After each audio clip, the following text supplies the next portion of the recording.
Hey, hey, hey, Steady Steve, please like and subscribe. Please click on the Deck Heroes icon, click on subscribe. It's 100% free. Blood in, blood out. Also, please click on the notification so you don't miss any amazing content. Anyway, we're going on with, we have another video from Dr. John. Dr. John, he's a doctor in psychology. I've got a 2-1 in psychology and also a master's degree. This is the first viewing of this caller. Her husband treats her differently based on how she looks. Me or one of my friends, I'm not married, one of my friends who is married, my best friends, he did say early on in his relationship with this woman, with his wife, this woman, no, he was going to tell her in advance, you never get above this certain weight, otherwise we are in trouble. Right, she's like a little stick thing, always was, but he just kind of, what he felt strongly enough about this issue that that's exactly what he said to her. And to be honest, I think this is one of those things which does concern men. It does concern us. You know, I like big girls. I'm going to be honest with you, but it depends the person that you attracted to initially. You know what I mean? So if I dated a big girl from the get go, I don't have an issue with it. If I date like a medium sized or skinny girl, of course they're going to get bigger over time, and I've got this common sense kind of real world perspective. But it is slightly different though. You know what I mean? Because not everybody can carry the weight. I'm a gym goer. You know what I mean? I'm an exercise person. Some people have seen my videos. I post them. If you haven't seen them, make sure you do. 20 minutes of quality. So anyway, long story. So somebody needs to match my energy and match my effort if I'm in tip-top shape. And I'm always in tip-top shape. You know what I mean? So that is, I guess, the pressure and the standard that I set for myself. And I don't think it's unreasonable to expect that of my partner. And anyway, right, going back to my friend. So he's been married for, gosh, must be about 15 years, something like that. You know what I mean? And say that was his mentality. That's how he kept it going. It's like ticking over. I don't know where this call's going to go because I haven't actually listened to it yet. And so we'll both hear it for the first time very shortly. But I think a man being sexually attracted to his partner is a big thing that cannot be overlooked. We know that men are visually driven and visually stimulated. So I think for any woman out there, just got to keep on your A game and don't kind of pretend to yourself that it doesn't matter or that it shouldn't matter or that it won't matter because it does. Okay, so it just does. Let's leave it there. It just does. Let's go forwards. Hey, Leo, what's up? Hey. Oh, What's going on? How are you? I'm doing good. My son just woke up as I got on the phone with you. Oh, that's all good. You need to take him somewhere? You want to hold him? He can babble through. That's fine. Okay, he might babble a tiny bit. Well, cool. I think it's one of the most amazing noises in the world. Second only to little kids laughing their heads off, which I just love. Aww. What's up? So, I am newly married. Okay. But I've known my husband for years. My question is, I feel that he treats me different depending on how I look. Like if I don't have my hair done and if I'm not really looking that great, I honestly feel like he does not see me. And that's kind of hard for me to deal with because, you know, they always say men are visual. But, oh, sorry, his toys. Oh, you're good. But for me, like, I love him for who he is and I care what he has to say. And just the whole appearance thing is really making me feel not that great, especially since I don't feel my best. I have a 1.5-year-old and after birth, like my face, I have different skin tones. It's called melasma. So I have dark spots under my cheek. I have a dark spot that looks like a little mustache. My hair is not as healthy as it was before. And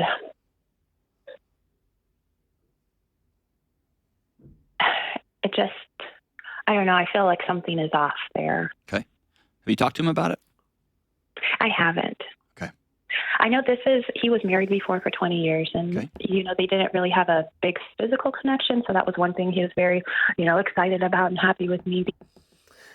I'm going to rewind a little bit. I just don't want to miss the point. I said I did have the roll up in before I heard this call. I didn't have a clue what she was going to say. I thought it was just going to be the more regular, I haven't gone to the gym. I didn't realize that she was going to have a skin condition. You know what I mean? So, yeah, we'll have to kind of just listen and just see what she's already gone through. a few things, and I think she said she's got something which makes it look like she's got a moustache and things like that, and yeah, that's just really unlucky, and I do feel for this woman, obviously, you know what I mean, and between the two of them, I say they are married, they are a couple, and this does appear to be an issue. And she just touched on a few issues that, well, a few things which were an issue in his last marriage. You know what I mean? Basically, what I'm thinking is surgery. You know what I mean? Whatever cosmetic surgery that she's going to need. Obviously, makeup may need to be a thing. You know what I mean? Gosh, the makeup could obviously help this thing. Um, so it's going to be interesting listening about what options she's already tried and what options she's considering in order to kind of do things. She did say that if she hasn't done her hair or something like that, it affects him as well. And listen, you can't be on A game. You can't be on your top form all the time. But at the same time, there are reasonable things you can do to like give a shit about how you look. You know what I mean? So as long as she's on top of the give a shit things and setting a minimum of what she can do, then that all is fair. If she's fallen below that, regardless of everything else that she talked about, not so much. Anyway, let's hear. Before for 20 years. And, Okay. they didn't really have a big physical connection. So that was one thing he was very, excited about and happy with me because he was very attracted to me. And I feel like that attraction is going away and he hasn't told me. I've mentioned a little bit, like, because I want to go to the gym, but I haven't been that consistent. And I talk about like, okay, changing my body a little bit. He says, he went yesterday, oh, you're perfect as you are. But then he yawned as he said it. And it just seemed like he's not telling the truth here. So that kind of bothers me too, because I'd like to just openly say how we really feel about that. All right. So there are. Before we go into this as well, again, now she just gave another clue about she's not consistent with the things that she can do, which kind of address the main attraction things that are important to him. From what she said before as well, the whole attraction thing is not that important to her, but she knows the man that she's with, it's important to him. And to be honest, it's important for 99.9% of men out there. So in any situation where you don't accept the reality of the general situation with men, and specifically with the person that you're with, and you don't do what you can. If you're not doing what you can, then fair enough. You gotta accept the outcomes. That's it. You know what I mean? Just find the time and just make the effort to make the relationship work.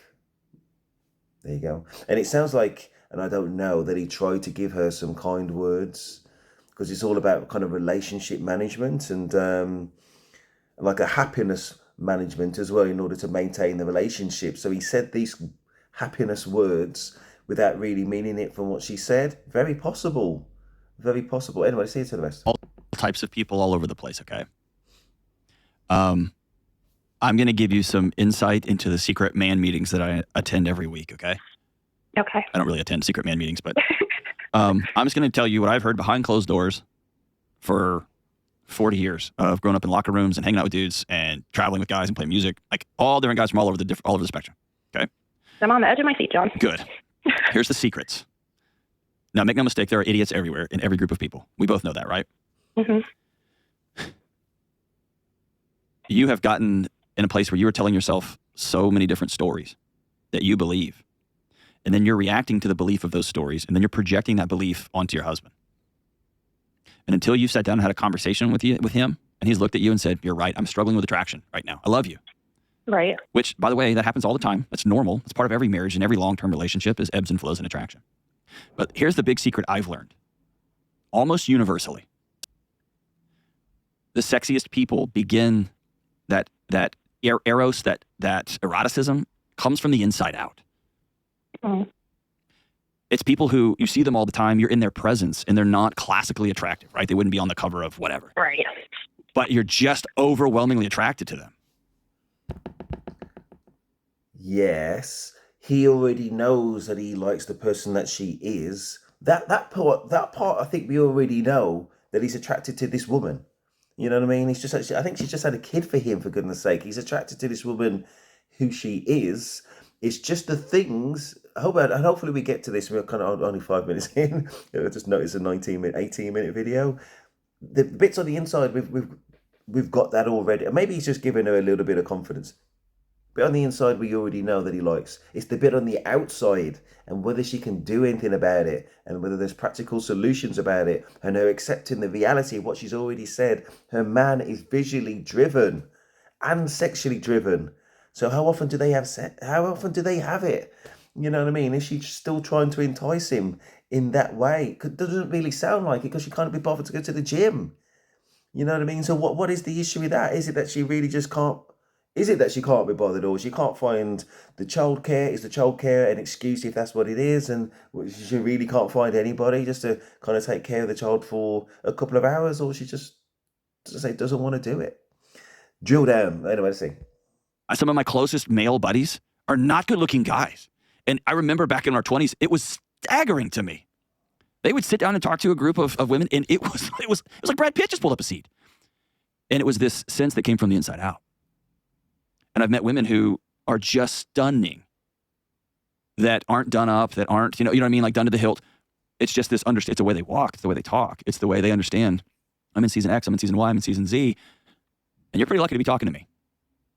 And so, yeah. Oh my gosh, man! I just wish that Kevin Samuel's on this call. He's John, man. Well, where's this coming from? You know what I mean? This is not a psychology thing. This is a kind of life experience thing. And so I'm in my 40s. He looks like he's more or less the same. Men are visually driven, and this is the definition of men are visually driven, and women are not as visually driven. You know, when they're young, yes, they are. They are. You know what I mean? And there's a lot of criteria that a man has to jump through in terms of his appearance and smelling well and all that kind of stuff. But men are always visually driven at the end of the day, overwhelmingly. I'm not talking about every single man in the world. So your comparison at the moment, John, is going through the female lens that you can laugh somebody into bed. I'm going to wait for you to say that next. That's a man can laugh a woman into bed technically. A woman is not going to laugh a man into bed. I mean, a woman just needs, if he's in that mood, she'll be in bed no matter what. You know what I mean? But in terms of relationship, that's what I'm really talking about. It's not going to happen that way. That's the reality. Anyway, let's go. There's the classic beauty, the classic, oh, she's hot. There's that, of course. Right. But then there's that, I'll tell you a thing in my house. My wife used to come out, she'd wash her hair, and she'd put a towel on her head. For years. Like she would just like fold a towel up on her hair. I just always thought she was cluing me in to the night is over, right? I just understood that to be the case. I think we were married like 14 years before that came up in conversation. It never occurred to me to talk about it. Maybe 10 years. And she was like, what? I was like, yeah, whatever it tells in your head, I just know that this day's over. She's like, what are you talking about? I had no idea. I thought, and then she had a story. And because we never sat down and discussed the stories, I took a particular behavioral cue as, you're on your own tonight. And she took my behavioral cue as, for some reason, she's not beautiful or attractive, or John must be in his own head again tonight. And we did that for years. And all of it was changed with some conversations around a table. And so my question, he's on the phone, so we can't ask him. I can ask you. You named, in describing yourself, you've named some things that for some reason you have told yourself dampers your inner beauty, your inner sexuality, your inner desirability. Do you really believe that? No, those are just some parts of me. Okay. But then, just for Again, it doesn't matter how she views self. It matters what interests him. Okay, listen, when I'm in a long-term relationship, okay, I know that I need to kind of maintain my sexual interest in my partner, right? So I say from the get-go, listen, especially, you know, when it starts happening, I don't belch around my girl. You know what I mean? I don't want her to be belching around me and farting around me, and I don't want. I'm just going through the basics, right? And I want her to stay in shape. I stay in shape. Unless I met her when she's a big girl, then I'm more than happy in that shit. You know what I mean? It just depends. When she goes toilet, just close the door. I always close the door. I don't want to hear her going toilet. It's not sexy. So you got to kind of put some pride in your appearance, and just be bothered. And again, it always comes down to, listen, if one side in a partnership. In one side in a relationship, which is, isn't bothered, then things kind of get worse. And if both sides of the relationship are bothered, then things are better and of a higher standard. It really is as simple as that. Let's go. Like when for years we would be out and he would take pictures of me and like just stare at me and be all excited. And now I notice recently we go out and he just will take pictures of my son and not me. And that just feels kind of like, and that doesn't happen all the time. But then when I look at, and this, like you said, it might be in my head. I just can't help but feel it. It's as the great Brene Brown says, what you go looking for in the world, you're sure to find. I think you're right on this. And so if you don't believe you're... That's bullshit. That's bullshit. No, she knows this man and she knows the cues. She's just not acting on things to get her back to the status of where she was. Please, if anybody, if you agree with me, just let me know. Just write, I agree. And if you disagree with me, then just break it down. Because I generally don't think it's the way that John's seen her. I honestly don't understand about why he's going into this conversation again about how she sees her inner beauty. You know what I mean? Other than the outward appearance, it's got nothing to do with improving how her husband views her, and is, you know what I mean, is more stimulated and interested in her. He's a man who is like any other man who's sexually driven. You know what I mean? And she just needs to maintain and just looking to maintain herself, whether that's any makeup or exercise or surgery, whatever she can, creams, whatever. That's her focus. Beautiful. Yeah. And you don't believe that he desires you anymore. He may see you when he walks into the bathroom, you quickly cover up with a towel. And he may see you look away and not hold his eye contact or his gaze anymore like you used to. And he may, in his own subconscious way, be trying to honor you. Or he may just be so enamored with this little miniature version of himself babbling around that, he takes way more pictures. And that story that you're telling yourself that suddenly you're not even beautiful enough to take a picture of anymore. See what I'm saying? I do. So here's the big scary thing. How do you engage in this conversation in real life? Here's what I can promise you. If you approach it with the word you, Y-O-U. No. So something came to mind. I've got to express it. I've got to express it. That change of behavior where he would normally, his normal pattern of behavior is to take a picture of her son and him. And now there's a distinction where he only takes a picture of her son. She might be on borrowed time.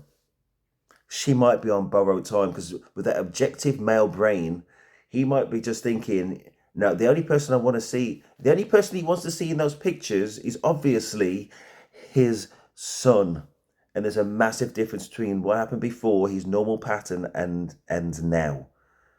So he won't be able to crop her out. I know we got like the AI technology, but this man, if he's already been married 20 years, is a man of some existing years. Maybe he's not into AI technology and things like that. Or maybe he's not even bothered.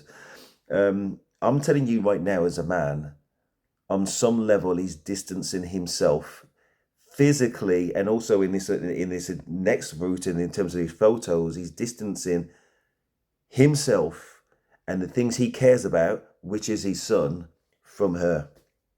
Right. So she needs to follow my advice and let me know if you disagree, or let me know if you agree. She needs to be on this like now with no delay. She's obviously calling up because she can see the warning signs.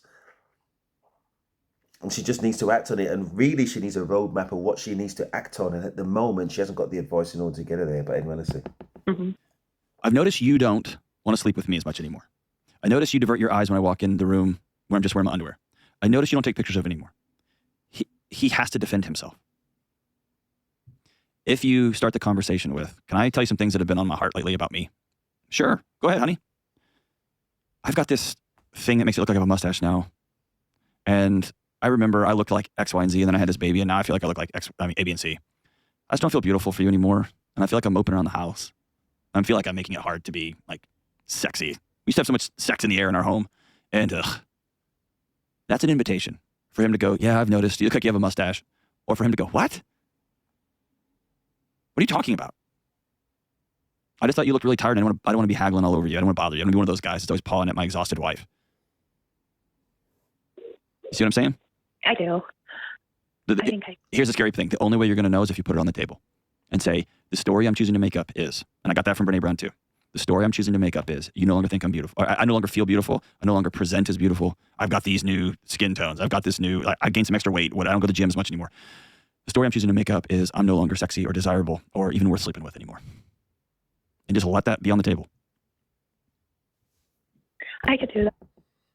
Definitely, definitely another mic drop for you, John. I totally agree. You need to have an upfront conversation, and the more upfront that she is, the more that he's going to balance it with that same energy, and that's what she needs. She doesn't need him kind of saying, okay, what did he say earlier when she took the photo? And no, when she didn't go to the gym, and he said kind of half-heartedly, "Oh, it doesn't matter. It matters."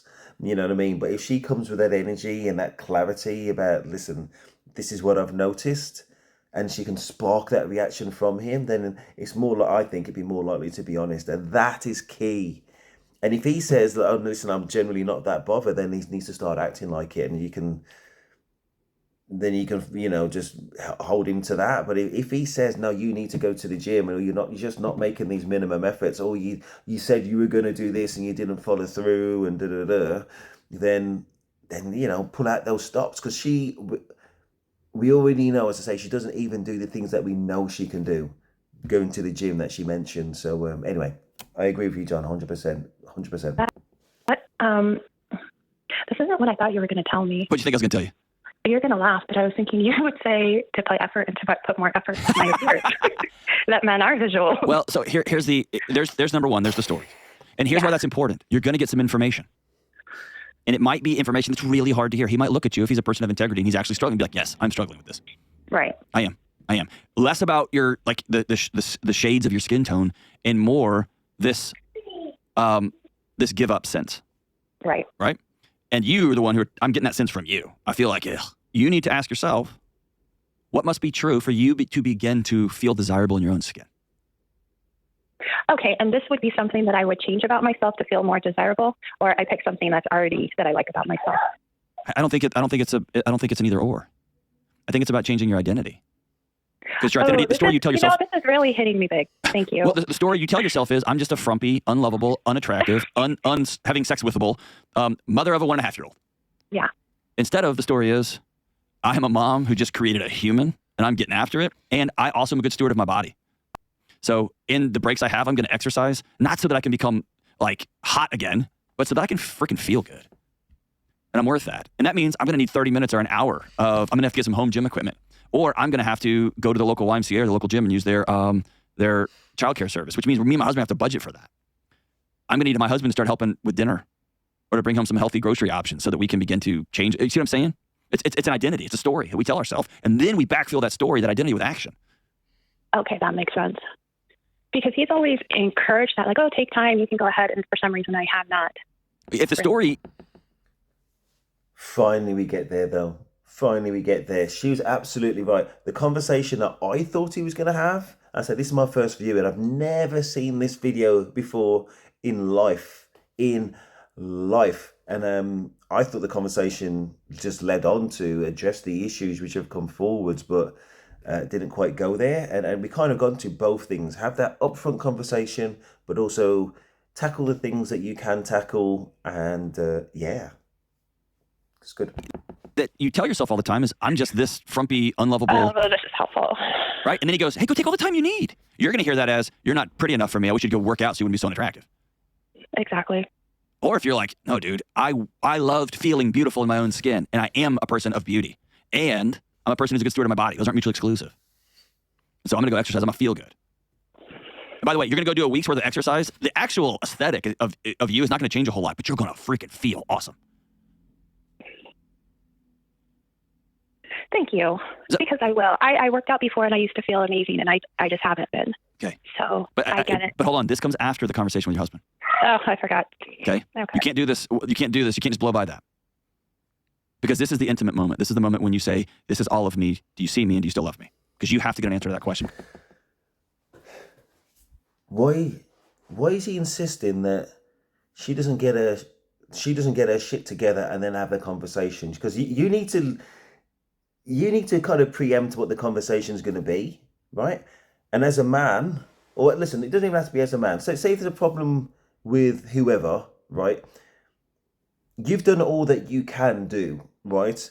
Demonstratively, you've done all that you can do, and then you have that conversation, right? Or, as John says, you have that conversation having not done the things that you can do.